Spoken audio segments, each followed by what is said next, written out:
Hi everyone, my name is Jennifer. I am a second year and on the child and adolescent track. I know that some of you might not know me, so I just wanted to introduce myself. So today I kind of want to talk about Hispanic Heritage Month. Hispanic Heritage Month starts on September 15th and goes all the way through October 15th. And what exactly do we celebrate that day? That month. So during that month, we celebrate the history, the culture, and contributions to American culture, history, the economy that people from Spain and Latin America have contributed over the years. And it starts on September 15th, which is the actual Independence Day of many Latin American countries, such as Costa Rica, El Salvador, Guatemala, Honduras, and Nicaragua. Mexican Independence Day is September 16th. So I just thought I'd mention that, give a little shout out to my own heritage. And like I mentioned, it ends on October 15th. And actually on October 12th, it is the Dia de la Raza, or Day of the People. Coincidentally, it also is Columbus Day. As we know, Columbus, and during the time of Columbus, unfortunately, a lot of indigenous people passed away due to the colonization of America, and also slavery and other diseases that unfortunately the people were affected by. So it's just a day of remembrance of indigenous people and tribes who were affected by Columbus arriving in 1942. So I know that sometimes with Latin America versus Spain, the terminology can kind of be very difficult. So just a little breakdown. So what does it mean if someone identifies as Latino? So Latino or Latina are people from Latin America, and that also includes the Caribbean and Brazil as well. As you see on that map right there, it's just kind of a little representation of all of the flags and people who identify as Latinos. On the other hand, Hispanic are people who are from Spanish-speaking countries. So in this case, people from Brazil are Latinos, but they're not Hispanic because they're not from a Spanish-speaking country. Same thing with people from Haiti. People from Haiti are Latinos, but they're not necessarily Hispanic because in Haiti they speak Portuguese.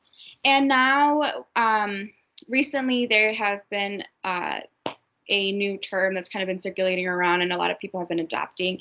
It's the Latinx. So Latinx is a gender neutral term that encompasses all sorts of identities, not only gender identities, sexual identities, but also indigenous identities from people in either Southern America or Central America, where it's really high population of indigenous. So that's something to keep in mind when working with clients.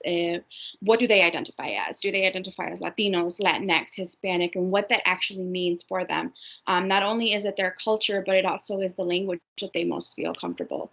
Because just because if someone's Latino doesn't necessarily mean their first language is Spanish.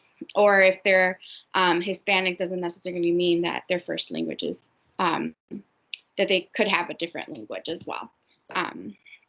So some resources that I thought would be interesting for you guys to take a look at if you're interested in just learning a little bit more about the Hispanic identity. On Netflix, there's two really good documentaries out there called Living Undocumented and Immigration Nation.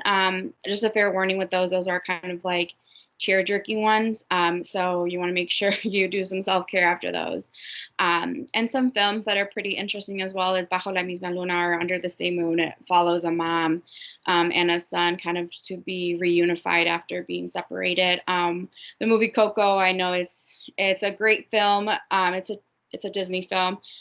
It's a great film that kind of showcases Mexican culture, and especially the Day of the Dead, Dia de los Muertos. It's coming up to at the beginning of November, and it just kind of shows what it is and how it is super weaved into our culture as Mexicans. The film of Cesar Chavez, I think it's more of a documentary as well. There's a lot of information out there.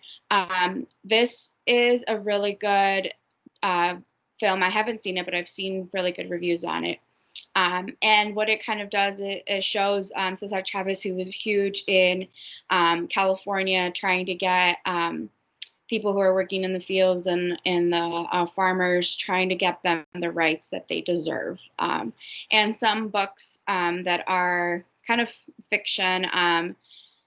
I Am Not Your Perfect Mexican Daughter. I'm actually currently reading that, and that is a really interesting book. It's more of like teen, young adult, but I mean, it's still really good. And The House on Mango Street is, I read this in high school, and it's a really good book. It's more of like vignettes, kind of showcasing a Mexican teen living in the barrio in Chicago, and kind of her perspective of her life as a Mexican American. All right, so I hope that answered some questions and kind of give you an overview of what here what it means to be Hispanic, who's Latino, and all that sorts of stuff. But if you have any questions, feel free to email me. My email's there. If not, then I hope you guys enjoy this. Have a good night.